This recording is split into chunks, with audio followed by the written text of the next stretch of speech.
We're so excited to see you all here today for our first episode of Reagan EDU Chats. As our education team has been thinking about how we can be a really great resource during this time of COVID, we wanted to be able to provide small, bite-sized chunks of really good content from really smart people across the United States. And so we've decided to launch this 5-week pilot programming called Reagan EDU Chats, where every week we are going to be gathering just really smart individuals around interesting topics, either related to teaching in the classroom or to the election, as those are two big things that are happening in people's lives right now. And we're just very excited that you're here with us for day one. We do not have a lot of time because we wanted these to be short and digestible. I think we have all been through enough 1-hour webinars over the course of the past 7 months. So we are going to get right in to our guests and let me introduce them. Our first guest is Bonnie Belshe. She is the Social Studies Department Chair and pre-pandemic taught U.S. History and AP U.S. History at Monte Vista High School in Cupertino, California. During the pandemic, she teaches from her dining room table. She has a master's degree in education from the University of San Francisco and a master's degree in history from San Jose State University. She was a summer scholar for the National Endowment of Humanities, as was named the California History Teacher of the Year by the Gilder Lehrman Institute in 2014. In 2017, she was awarded the Mount Vernon's Lifeguard Teacher Fellowship. She has also co-hosted several webinars and has been on PBS Learning Media Resources and the American Experience. When not teaching, she loves to read, travel, enjoy the beach, and finding the best snorkeling spots. At least that's what she used to do before COVID-19. Now she spends a lot of time trying to figure out this new learning management system for remote teaching and binge watching The Great British Baking Show. Please welcome Bonnie. Hello. Hello, Bonnie. All right, I'm going to introduce John, and then I have some tidbits to throw in as well as to how we know Bonnie. Our next guest is John Downey. John has 21 years of teaching experience, all at Royal High School in Simi Valley, California, where he teaches AP Macroeconomics, Economics, and IB Theory of Knowledge. John serves as the chair of the Social Studies Department. Outside of the classroom, John manages the Citizen Scholar Institute at Royal High School, which he helped create in collaboration with the Reagan Foundation. John is passionate about preparing young people for enlightened and productive citizenship. He graduated with double degrees from Pepperdine University in Public Relations and Religion. And while his first chosen career was in hockey, we're very excited that he ended up in education. In recent years, John has traveled with his family to most of the units of the national parks in the Western US. Other interests include collecting pressed pennies, Phineas and Ferb, and wearing cufflinks like Madeleine Albright wears brooches. As John is entering the last third of his teaching career, he now dreams of a retirement job, and at the top of his list is working as a guide on Disney's Jungle Cruise. Please welcome John. Thank you. I'd kind of forgotten I'd written that. I'm not going to lie.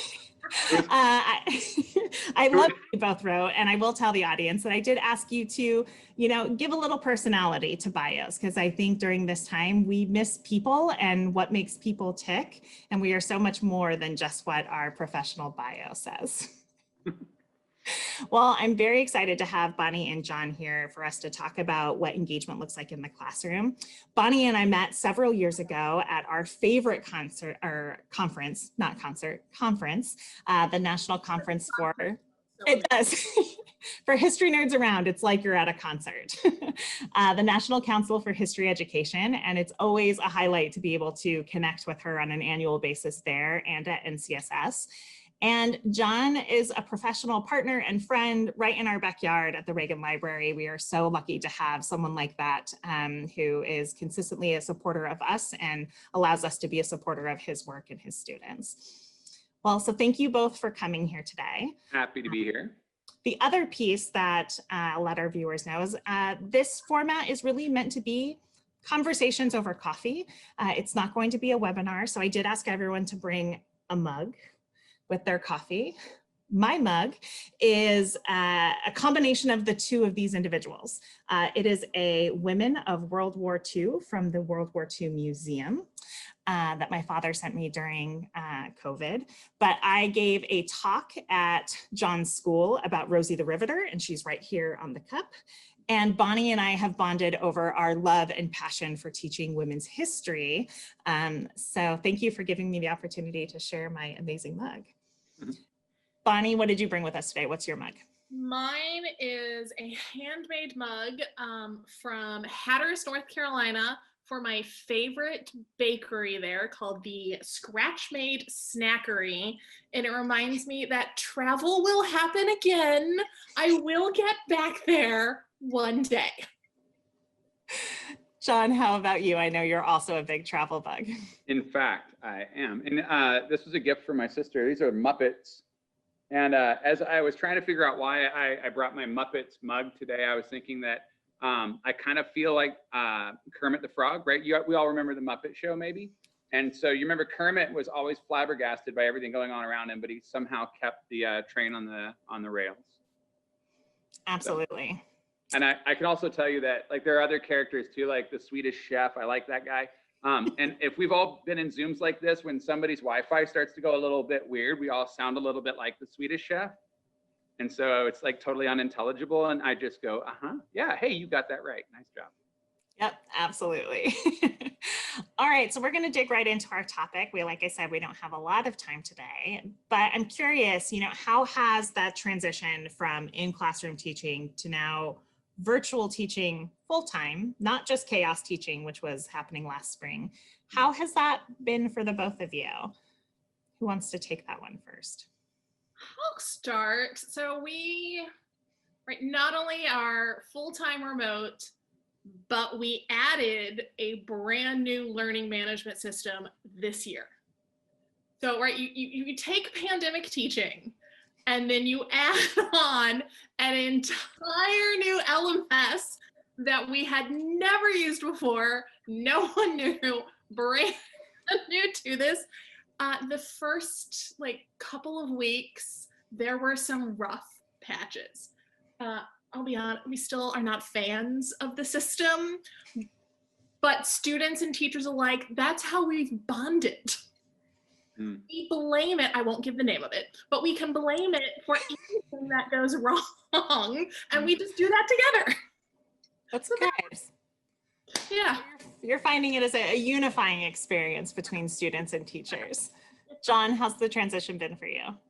It's been, I'll say first, it's probably been a little bit easier than I expected it was going to be. I actually had some serious concerns about things like students being on camera versus off camera. And I remember when the policy was announced that, legally we can't have like a requirement that students be on camera, I was worried about, well, how do I teach kids I can't even see?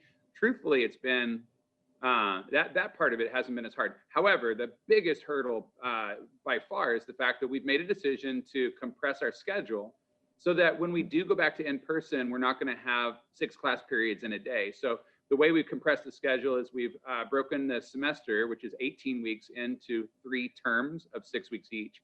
But I did the math, and where I was teaching econ and students were in front of me, so seat time was around 75 hours for this semester, which would have run obviously, August to December. Now I have to try to teach the subject within about 30 hours of seat time. Wow. So the time I actually have a student in front of me is about 30 hours, just a little over 30 hours. So that's been the biggest hurdle, is what do you cut, out of the curriculum? And so I think we're fairly well prepared to do that, but it's rough, right? You have some of those favorite lessons that you just can't justify teaching.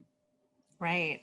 Well, I know with this transition, there's obviously huge barriers that teachers are experiencing across the nation. I am a mom of 2 young ones, so I also have been being their emotional and academic coach support from home and have my own barriers. But I'm curious, what are the biggest barriers that you're coming against in regards to really connecting with students and being able to see those aha moments? I think John really hit it right there, because we have less time, FaceTime, Zoom time with them than we had in our normal schedule. And then you add on top of that, everything takes longer online, right? Like every bit of instructions that we would give in person, you need to double that time for what it would be online. So it's cutting, and then everything's going to take longer with it. And so, yeah, it's those decisions that relationships have to come first before anything else. They're not going to learn from us otherwise. So like I spent the whole first week just relationship building. We did not did not introduce a single bit of content for them until full second week of school. There was no point I saw in that first week. So it was get to know me, get to know them, get them used to talking with each other. And because of that, same thing, right? We can't mandate that they have their camera on, but the vast majority feel comfortable having the cameras on because I think we spent that time getting to know each other at the beginning. And so they'll turn it on, they'll say hi. The private chat also is fantastic for that as well. That has been my favorite part. We ran a summer camp program for high school students virtually over the summer. First time ever doing that. And the chat was my favorite part. They took things in different directions and then you just got their personality through it. And it made the day more fun as an educator to see them coming through the screen. So thank you, Zoom, for the chat function. John, how about you? What's been your biggest barrier? It's just the tyranny of distance, right? I mean, I don't really know these kids. So whereas Bonnie dedicated a week, right? For me, that would have been 1/6 of my entire course. And I'm not saying she made a wrong choice at all, but I mean, I did an assignment that allowed me to get to know them as as best I could in the first day. It was like the first day homework assignment. And so that's important, right? Because you do need to get to know these kids. I agree that you have to know a person to be a very effective teacher of that person. And so I guess what I'm willing to compromise is that under these circumstances, I don't know if I can be a very good teacher to these students like I would normally. I mean, I'll be honest, it's the relational part of teaching that I'm missing so much. I mean, I would normally greet them at the door with a high five or a handshake, and that's teaching soft skills, right? The handshake and make eye contact with people. And I can't do that, not on Zoom. So there's some things that I'm missing very, very much. And managing, continuing to do the job in spite of missing the things that I enjoy the most about the job, that's been a real challenge for sure. So what do you think students are really needing from teachers in this moment? I think they need that connection, and it's hard on all of us. I will tell you, at the end of the day, my face hurts because it's so Zoom focused up here. So I'm these exaggerated facial expressions because I want them to get to know what my style is and what I'm thinking and how it is with that. And so they need to know that even through Zoom, we care about making those connections with them, right? That if you have Wi-Fi problems, that is not that's not the kid's fault. Right. Something takes forever to upload, right? We can't ding them for that. That's not where we are with this kind of teaching right now. It's just, we got to have kind of the softening, I think, of a lot of that. John, how about you?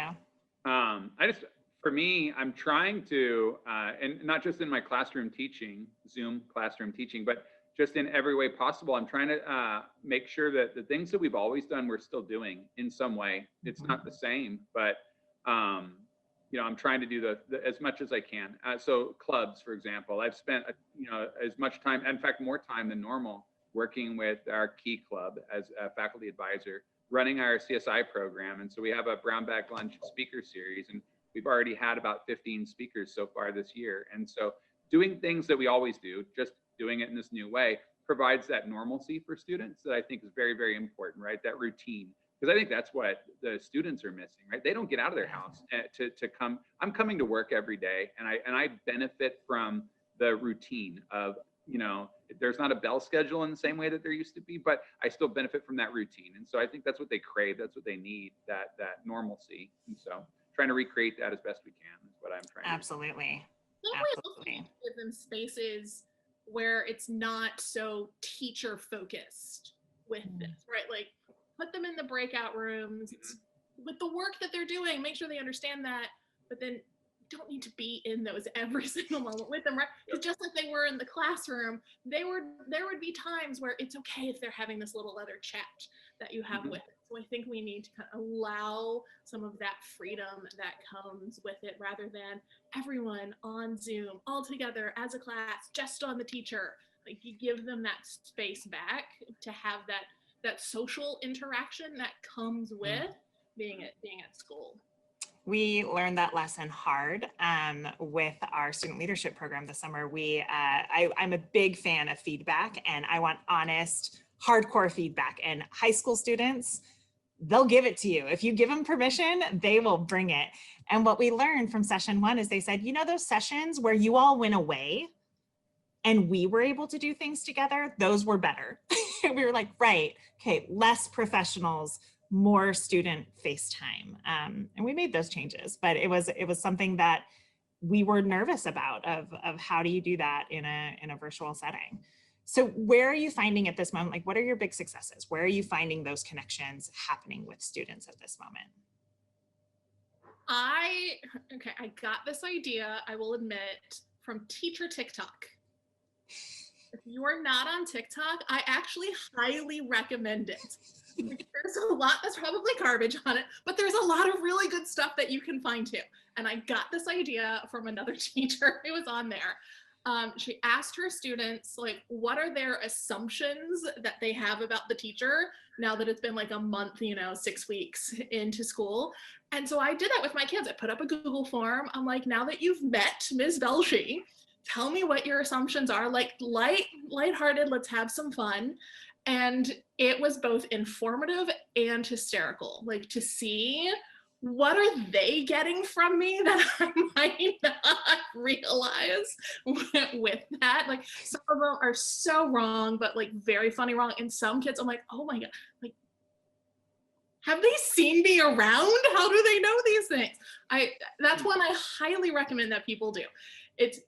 You kind of have to like not be afraid of some of the things, right, that teenagers might say. But I think being that open with it, and they know, like, I want to have some fun with this. I think that really helped. I've found a way to give students a better chance to be involved. I agree with what Bonnie was saying, and that's that Zoom, I think just by the nature of what it is, puts all the focus on whoever's speaking at that moment. And so if we're not giving students an opportunity to be the speaker, then they can get lost really easily. And so I've started every class with Jamboard. It's a relatively new thing from Google. But what's nice about it is that every class starts with students having an opportunity to respond to a question where we can all see what they said. And then I can just kind of poke around with what they said on the Jamboard as a way of getting class started. And it's always like an anticipatory, my goodness, I haven't said that since I was in teacher school, but it's like that anticipatory set, right? And so, but it works pretty effectively at giving students an opportunity to have their voice heard, because I mean, if I have only these 30 hours, right, I really feel strongly that I need to feed. And then the problem is that the student's voice just gets totally lost. So I'm always starting class at least with that student voice, that opportunity for them to be heard, which I've found helpful. I think that's great. A really good one that's along those lines. That's a Google add-on for Google Slides. Pear Deck is really great because you can put in spots where it gets a student response, and then it can be just student led, or if it's like instructor led, so everyone's on at the same time, and you can share with everyone like what their responses are. What they see is the responses are anonymous, and so gets rid of that fear of, what if I'm wrong or mine's different than everyone else's. We can see who's like writing and answering what part for feedback purposes, like following up. What they can see is anonymously like where everyone is in the class with it. I really like that one as well. Very good. I think that's great. I actually just wrote down both of those resources because I am not familiar with either. We used music and Zoom backgrounds as our way to energize the students when they arrived every morning. It was a playlist that connected to whatever our Zoom background was. And so different ways, again, to get the students to get to know us a little bit. Sometimes it was travel. Sometimes it was a debate. What's the best way to eat potatoes? And to be fair, that's the one I remember most because the students were most passionate about that. And also cereal, whether or not you put milk in first or You milk put the on cereal top? bowl first. There is only one correct answer for that. We clearly have had this debate in my classes. I firmly disagree with you, but I respect you. All right, so both of you, I think part of the reason why I'm so drawn to you just professionally and personally is, you know, you are such whimsical, creative, out of the box educators and people. How are you taking that approach to virtual classroom? And is it helpful or is it a hindrance at this moment?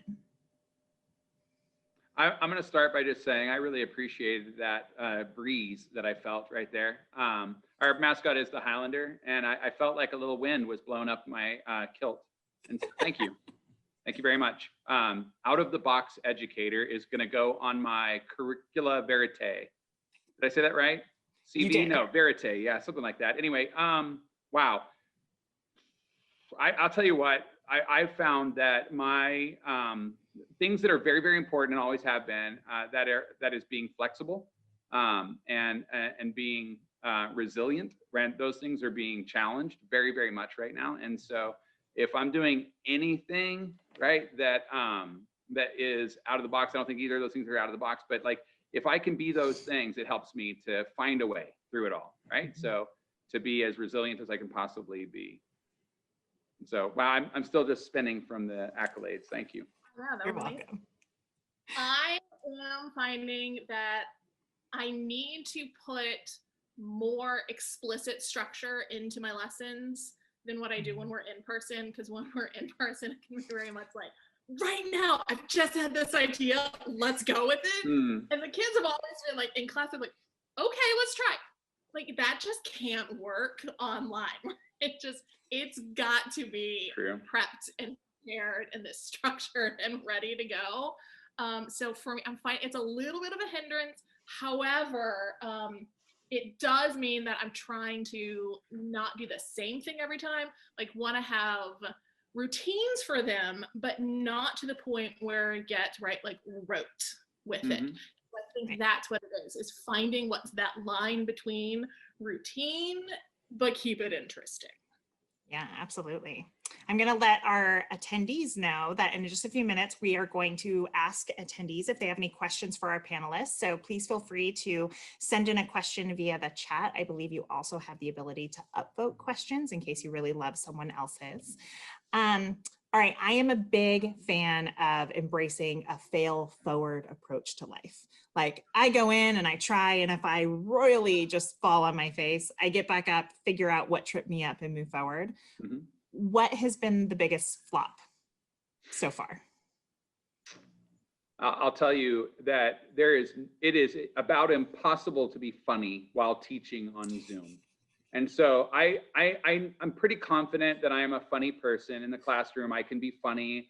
I can tell stories. But on Zoom, it's just about impossible. I was talking about this with my friend, co-teacher, Brian Dennert, and he shared with me, hey, tell them that Reagan was really good, right, at being humorous, and it really brought people together. He said, but tell them that teaching economics at 8 a.m. on Zoom, right, that's something else altogether. And being funny on Zoom is just, it's terrible. There's a delay. There's there's the fact that you can't see your audience, right? It's a bunch of names in rectangles on my screen, right? So I have no idea. I was kind of acting out my feelings regarding peanut butter and jelly while teaching an economics lesson on shifting, demand for products that are related. Anyway, and I made out like I wasn't going to buy the jelly because of how expensive the peanut butter had become, and so I was breaking up with jelly, and I went into like crying about the breakup, and I do this in the classroom, and it works. It works. I know this is like my shtick, and I've used it for so many years. But on Zoom, I have no idea. I have no clue if it was going over well or not. And so for me, the biggest flop is trying to be funny on Zoom. Whether I am or not, I don't know. It doesn't really matter, I guess, because it wasn't effective, I don't think. Well, I think you're funny, John. I'll Thank just pat you on the back. Appreciate it. I mean, how about you? I think mine is like initially expecting classes to react the same as they would to if we were in person. And they just don't. They react very differently. And it's right when you only see like the forehead of a kid and not having that. So I think it kind of goes along with what John's was saying, is that not having like that face to face, like kid who's nodding and smiling along with you, and you're like, okay, that kid gets it, right? Like not having that. The beginning was hard, and then realizing like I gotta rethink ways to have was not there at the beginning for it. And I still have classes now that react, right, that are very different. Like I have one class that loves the private chat, for the life of them will not put anything to everyone in the chat, and they just like don't want to do it. Okay, so I figured out, I was like, this is what we're gonna do. So that's been hard, is like not having that same reaction. And you're right, like jokes don't land. Well, my biggest failure was apparently scheduling this during when my gardeners were coming. And now my dogs are reacting. So my apologies, everyone, but this is Zoom Life 2020. We've got a great question from Maria. She says, have virtual tours been helpful? She's used short ones to build background, Statue of Liberty, Tower of London. Any suggestions for others? Have either of you used virtual tours? I haven't yet. I've got one scheduled though. The Federal Reserve Bank of San Francisco, it has a tour that they've just started. They haven't actually, I don't think, taken students through it yet, but they normally do tours that I take students to in person, the LA branch. And so they reached out to me. They're going to do a virtual tour. So I've got it scheduled to happen in November, I think. Great. Bonnie, how about you? I haven't used any virtual tours. I do use short recorded clips with historians. Like Gilder Lehrman has really great ones that you can access by historical era, in usually like under 3 minutes, which is the perfect amount of time to get kids to listen to it. For that, I will record myself on video, like short, like explaining different pieces for it. I had like on my syllabus, instead of just a written syllabus, it was an interactive one where sometimes it was just my voice, sometimes it was a video. So more of those pieces. I haven't done any of the virtual tours yet. And a lot of it is just because of not having time. Yeah.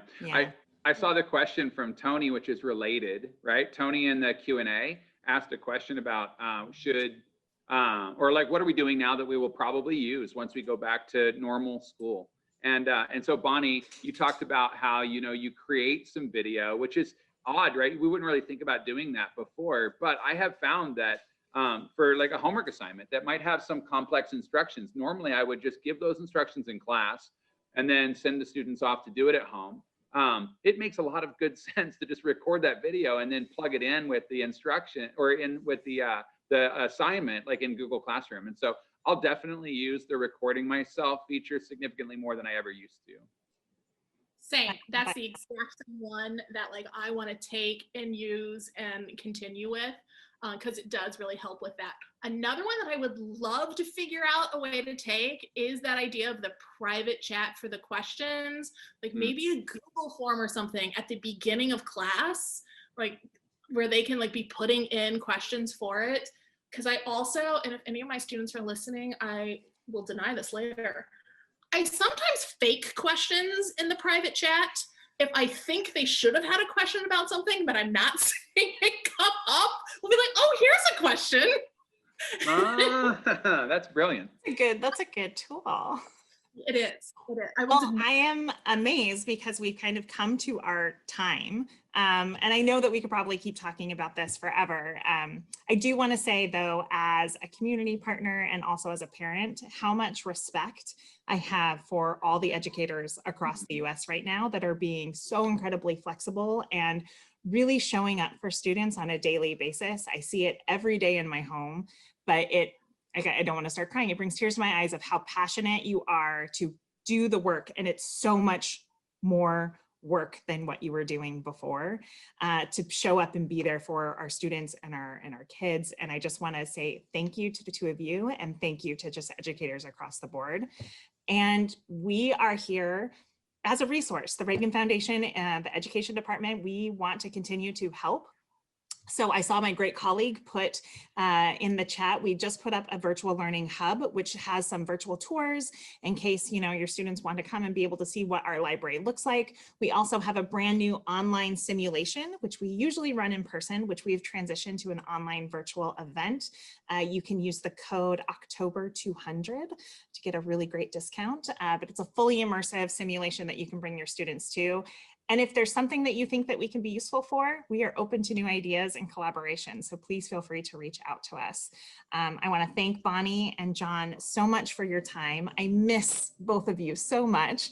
And I look forward to the day when we can have coffee and in person and continue these conversations.